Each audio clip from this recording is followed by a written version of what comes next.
ಸ್ಮಾರಕ ಕೃತಿ ಸಂಸ್ಥೆ ಕನ್ನಡ ರಾಜ್ಯೋತ್ಸವವನ್ನು ಕೋಪ ವೇದಿಕೆಯ ಅಡಿಯಲ್ಲಿ ಆಚರಣೆ ಮಾಡ್ತಾ ಇರ್ತಕ್ಕಂಥದ್ದು ಬಹಳ ಸಂತೋಷದ ವಿಷಯ.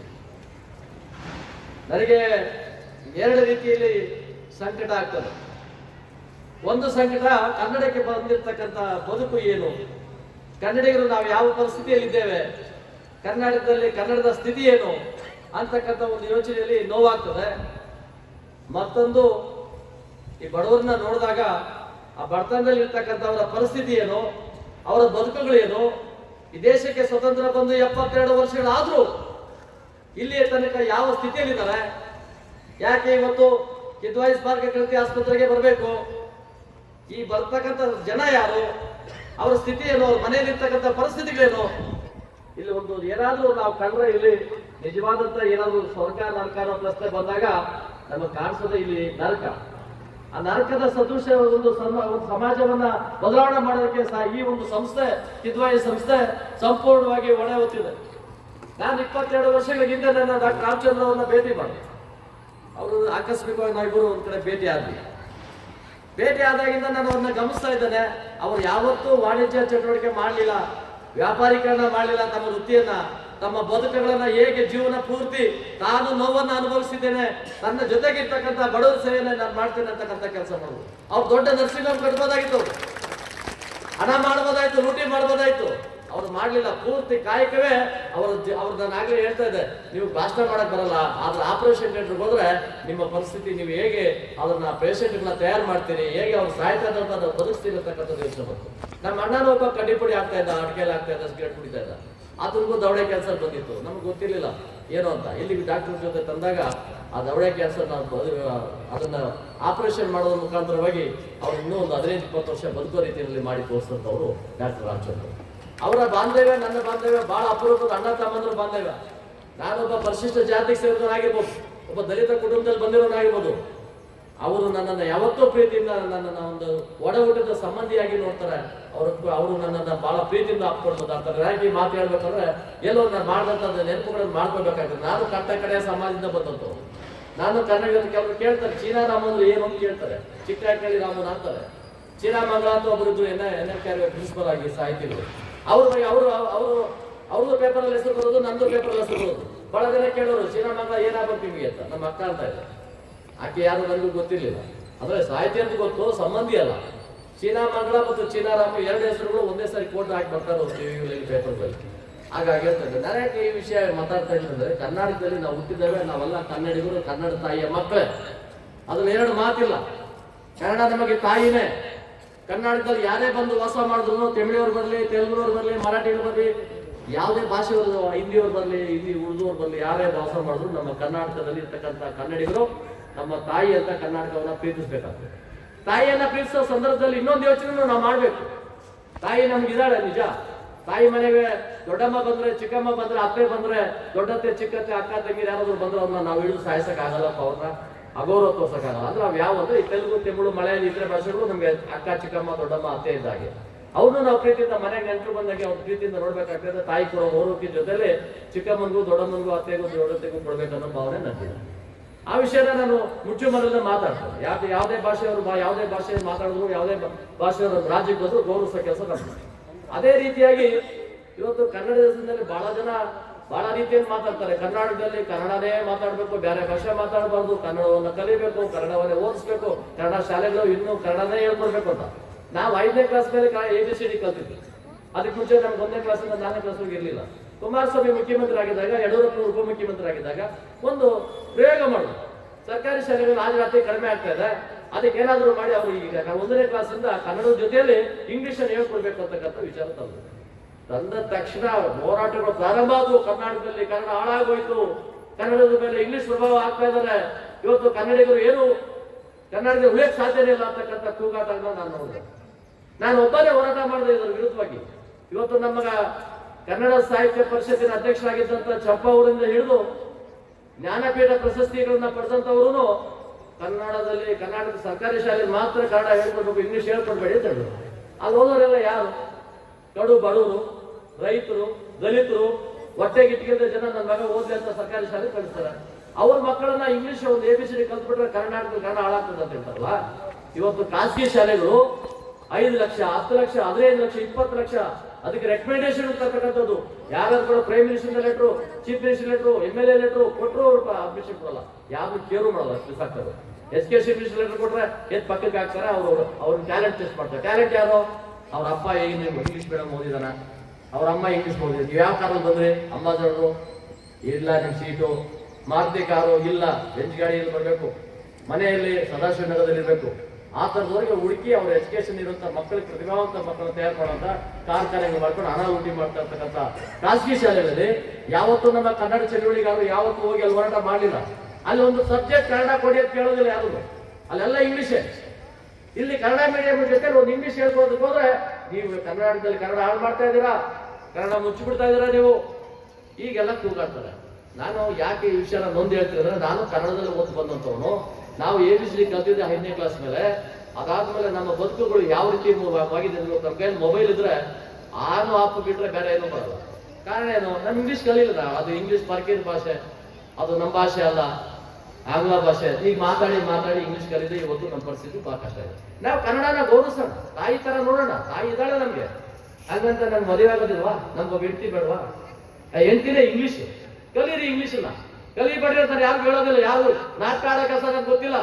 ಇಂಗ್ಲಿಷ್ ಅನ್ನೋದು ಹೆಂಡತಿ ರೂಪದಲ್ಲಿ ನೋಡ್ರಿ, ತಾಯಿ ರೂಪದಲ್ಲಿ ಕನ್ನಡವನ್ನು ನೋಡಿ, ಇತರೆ ಭಾಷೆಗಳನ್ನ ಅಕ್ಕ ಚಿಕ್ಕಮ್ಮ ದೊಡ್ಡಮ್ಮ ಅನ್ನೋ ರೀತಿಯಲ್ಲಿ ನೋಡೋ ರೀತಿಯಲ್ಲಿ ಮಾಡ್ಬೇಕು. ಕನ್ನಡ ರಾಜ್ಯೋತ್ಸವ ನಾವು ಮಾಡೋದು ವರ್ಷಕ್ಕೊಂದ್ಸರಿ ಮಾಡಿ ಏನೋ ಒಂದು ಚಪ್ಪಾಳೆ ಹೊಡ್ಸ್ಕೊಂಡು ಹೋಗೋದಲ್ಲ.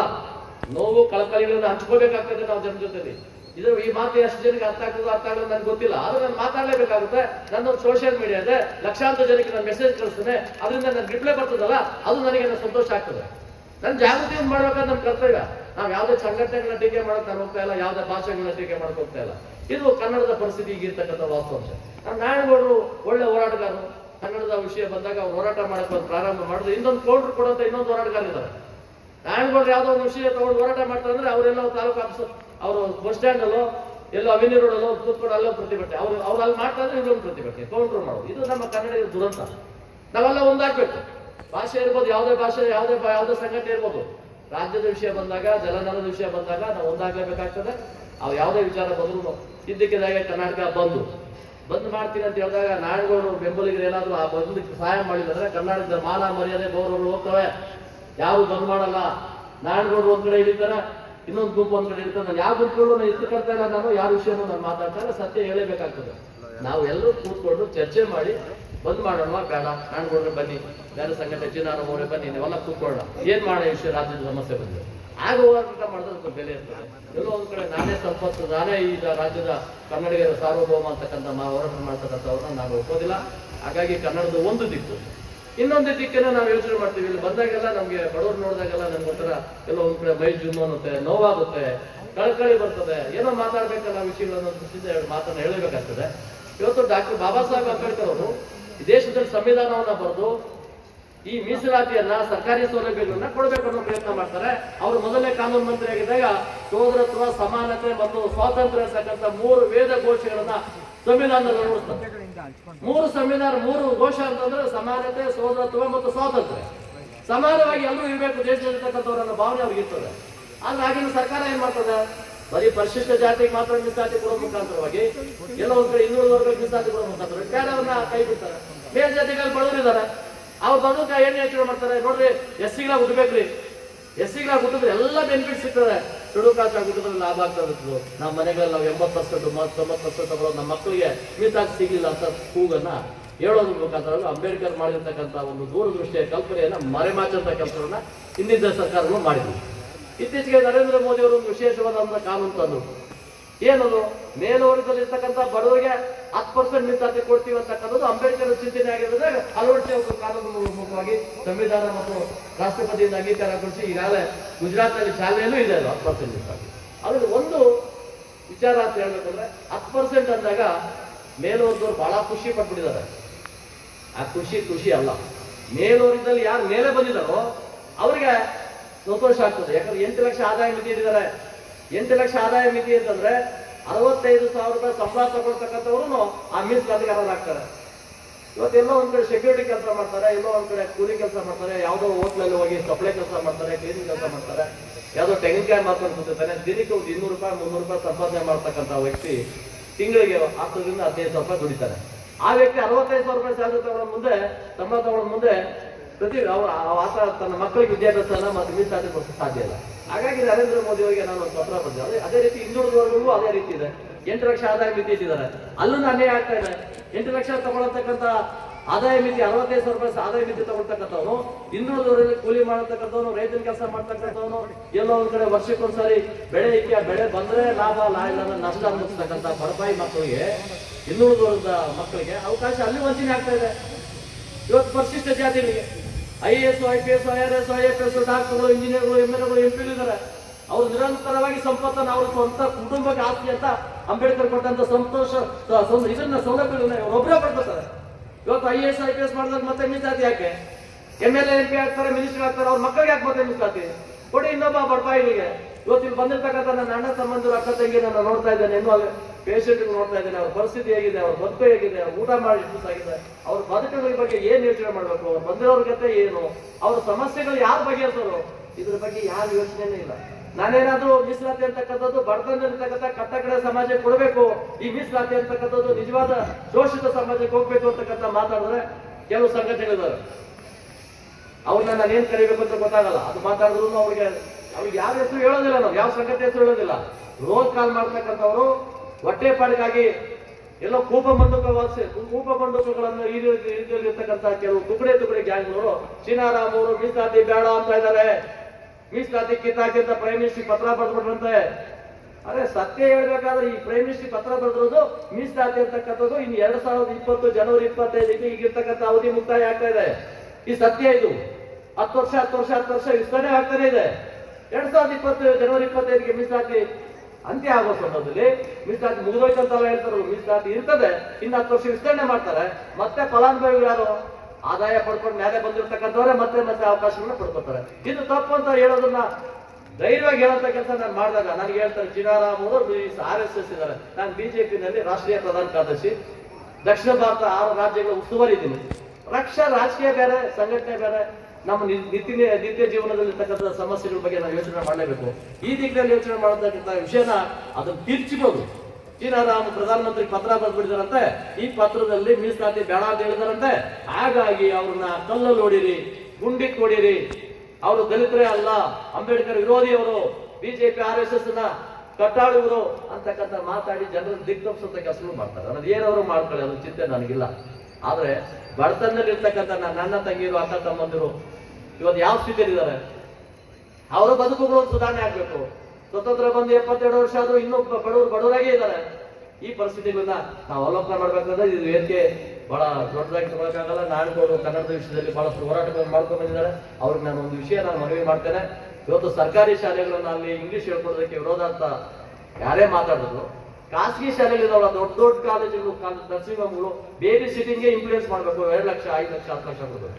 ಅಲ್ಲಿ ಕನ್ನಡ ಹೇಳ್ಕೊಳ್ಳೋದಿಲ್ಲ. ಎಲ್ಲಿನೂ ಒಂದು ಸಬ್ಜೆಕ್ಟ್ ಕಡ್ಡಾಯವಾಗಿ ಕನ್ನಡ ಕಡ್ಡಾಯ ಮಾಡಬೇಕು ಅಂದ್ರೆ ಪ್ರಥಮ ಭಾಷೆಯಾಗಿ ಆ ಹೋರಾಟನ ಮಾಡಿ ನಾವು ನಿಮ್ ಜೊತೆಗೆ ಇರ್ತೇವೆ. ಸರ್ಕಾರಿ ಶಾಲೆಯಲ್ಲಿ ಇಂಗ್ಲಿಷ್ ಹೇಳ್ಕೊಳ್ಳೋದಕ್ಕೆ ವಿರೋಧ ಮಾಡ್ತಕ್ಕಂಥವ್ರು ಖಾಸಗಿ ಶಾಲೆಗಳಲ್ಲಿ ಕಾನ್ವೆಂಟ್ ಇದಾವಲ್ಲ, ದೊಡ್ಡ ಕಾನ್ವೆಂಟ್ಗಳಲ್ಲಿ ಇಂಗ್ಲಿಷ್ ಅನ್ನ ಜೊತೆಗೆ ಇಂಗ್ಲಿಷ್ ಎಲ್ಲಾ ಭಾಷೆಗಳು ಎಲ್ಲ ಇಂಗ್ಲಿಷ್ ಅಲ್ಲಿ ಹೇಳಿ, ಆದ್ರೆ ಕನ್ನಡ ಒಂದು ಭಾಷೆ ಕಡ್ಡಾಯ ಮಾಡ್ಬೇಕಂತಕ್ಕಂಥ ಒಂದು ಹೋರಾಟ ಆಗ್ಬೇಕಂತಂದ್ರೆ ಇವತ್ತು ಕೇಂದ್ರದಿಂದ ಬಂದಿರತಕ್ಕಂಥ ದೊಡ್ಡ ಶಾಲೆಗಳು ಅಥವಾ ಖಾಸಗಿ ಶಾಲೆಗಳಲ್ಲಿ ಕನ್ನಡನ ಕಡ್ಡಾಯ ಒಂದು ಸಬ್ಜೆಕ್ಟ್, ಒಂದು ಪುಸ್ತಕವನ್ನ ಕಡ್ಡಾಯವಾಗಿ ಪಾಲಿಸ್ಬೇಕಂತಕ್ಕಂಥ ವಿಷಯ 3 ವಿಷಯ ಇರ್ತಾರೆ. ಕನ್ನಡ ಆದ್ರೂ ತಗೋ, ತೆಲುಗಾದ್ರೂ ತಗೋ, ತಮಿಳಾದ್ರೂ ತಗೋ. ಅದು ಯಾಕೆ ಬೇಕು? ಕನ್ನಡ ಕಡ್ಡಾಯ ಒಂದು ಸಬ್ಜೆಕ್ಟ್ ಇರ್ಬೇಕು. ಅವ್ರಿಗೆ ಒಂದು ಕಣ್ಣಿಗೆ ಬೆಣ್ಣೆ, ಒಂದು ಕಣ್ಣಿಗೆ ಸುಣ್ಣ ಇಡಬಾರ್ದು. ಸುಣ್ಣ ಇಟ್ಟರೆ 2 ಕಣ್ಣಿಗೆ ಸುಣ್ಣ ಇಡಿ, ಇಲ್ಲಾಂದ್ರೆ 2 ಕಣ್ಣಿಗೆ ಬೆಣ್ಣೆ ಇಡಿ. ಒಂದು ಕಣ್ಣಿಗೆ ಬೆಣ್ಣೆ ಶ್ರೀಮಂತ ಓದೋ ಸ್ಕೂಲ್ಗಳಿಗೆ ಬೆಣ್ಣೆ ಇಟ್ಬಿಡೋದು, ಬಡವರು ಓದೋ ಸ್ಕೂಲ್ ಮಕ್ಕಳಿಗೆ ಸುಣ್ಣ ಇಡೋದು. ಇದು ಆಗಬಾರ್ದು ಅಂತ ಸಂದರ್ಭದಲ್ಲಿ ಈ ಒಂದು ವಿಚಾರಗಳನ್ನ ಮತ್ತೆ ಇವತ್ತು ನಮ್ಮ ಕನ್ನಡ ರಾಜ್ಯೋತ್ಸವ ಸಮಾರಂಭದ ಕುವೆಂಪು ವೇದಿಕೆಯ ಎಲ್ಲ ಪದಾಧಿಕಾರಿಗಳನ್ನು ಅಭಿನಂದಿಸ್ತಾರೆ. ಜೊತೆಗೆ ಇಲ್ಲಿ ನಮ್ಮ ನಿರ್ದೇಶಕರಾಗಿರ್ತಕ್ಕಂಥ ರಾಮಚಂದ್ರ ಅವರು ಸಂಪೂರ್ಣವಾಗಿ ಬಡವರ ಪರವಾಗಿರ್ತಕ್ಕಂಥವ್ರು. ಯಾವುದೇ ಒಬ್ಬರ ಹತ್ರ 1 ರೂಪಾಯಿ ತಗೊಂಡು ಆಪರೇಷನ್ ಮಾಡೋರಲ್ಲ. ಅವರು ಪ್ರಾಮಾಣಿಕವಾಗಿ ಅವ್ರದ್ದೇ ಜೀವನ ಅದಕ್ಕಾಗಿ ಇಟ್ಟಿದ್ದಾರೆ. ನಾನು ಇಲ್ಲಿ ನನ್ನ ವಿದ್ಯಾಭ್ಯಾಸ ಮಾಡಿದೆ, ನಾನು ಓದಿದೆ, ಇಲ್ಲೇ ನಾನು ನರೇಟರ್ ಆಗಿದ್ದೇನೆ, ಏನಾದರೂ ಮಾಡ್ಬೇಕು ಅಂತಕ್ಕಂಥ ಕೆಲಸ ಪಕ್ಕದಲ್ಲಿ ಇರ್ತಕ್ಕಂಥ ಒಂದು ಸುಸಜ್ಜಿತವಾದಂಥ ಭವನ ನೋಡ್ತಾ ಇದೆ. ನಾನು ಬಹಳ ವರ್ಷಗಳಾಗಿತ್ತು. ಇದು ಶೀತಲ ಆಗಿದೆ. ಈ ಜಾಗದಲ್ಲಿ ಒಂದು ಒಳ್ಳೆ ಜಾಗ ಬರಬೇಕು, ಇದಕ್ಕೊಂದು ವಿಶೇಷ ಪ್ರಯತ್ನ ಮಾಡ್ತಾ ಇದ್ದಾರೆ. ಈ ಒಂದು ಅನ್ನದಾನ ಮಾಡ್ತಕ್ಕಂಥ ಈ ಒಂದು ಸಂಸ್ಥೆನ ಇನ್ನಷ್ಟು ಎತ್ತರಕ್ಕೆ ತಗೊಳ್ಳೋದಂಥ ಕೆಲಸ ಮಾಡ್ತಾರೆ. ಬಡವರಿಗೆ ಇಲ್ಲಿ ಒಂದು ಆಶಯ ಆಗಿದೆ. ಇಂಥ ಒಂದು ಸಂಸ್ಥೆ ಇನ್ನಷ್ಟು ಎತ್ತರಕ್ಕೆ ನಮ್ಮ ಜೊತೆಗೆ ನಾವಿದ್ದೇವೆ. ನಿಮ್ಮ ಹೋರಾಟ ಮುಂದುವರಿಲಿ. ಯಾರೇ ಎಷ್ಟೇ ಈ ಒಂದು ಸಂಸ್ಥೆಗೆ ಬರ್ತಕ್ಕಂಥ ಅನುದಾನಗಳು ಮತ್ತು ಬೇರೆ ಬೇರೆ ದಾನಿಗಳಿಂದ ಬರ್ತಕ್ಕಂಥ ವಿಚಾರಗಳನ್ನ ಕೊಟ್ಟಾಗ ಇನ್ನಷ್ಟು ಅಭಿವೃದ್ಧಿ ಮಾಡುವಂಥ ಕೆಲಸ ಡಾಕ್ಟರ್ಗಿದೆ. ಡಾಕ್ಟ್ರು ನಮ್ಮ MLA ಬಂದಾಗ ಅವ್ರ ಜೊತೆ ಮಾತಾಡ್ತಾ ಇದ್ರು. ಉಳಿಯಾಗ ಡಾಕ್ಟರ್ ಜೊತೆ ಹೇಳ್ತಿದ್ರು, ಸರ್ ಇದಕ್ಕಿಷ್ಟು ಇನ್ನೂ ಸ್ಕೀಮ್ಸ್ ಬೇಕು, ಇದು ಇಂಥಮ್ಮ ಇನ್ನೂ ಅಭಿವೃದ್ಧಿ ಮಾಡಬೇಕು, ಇನ್ನೂ ಪೇಷಂಟ್ಗಳು ಬೇಕು, ಇನ್ನಷ್ಟು ಬೆಡ್ಗಳು ಮಾಡಿಸ್ಬೇಕು, ಇದಕ್ಕೊಂದು ಅವಕಾಶ ಮಾಡ್ಕೊಡಿ ಅಂತ ಅವ್ರು ಬೇರೆ ವಿಷಯಗಳು ಮಾತಾಡಲಿಲ್ಲ.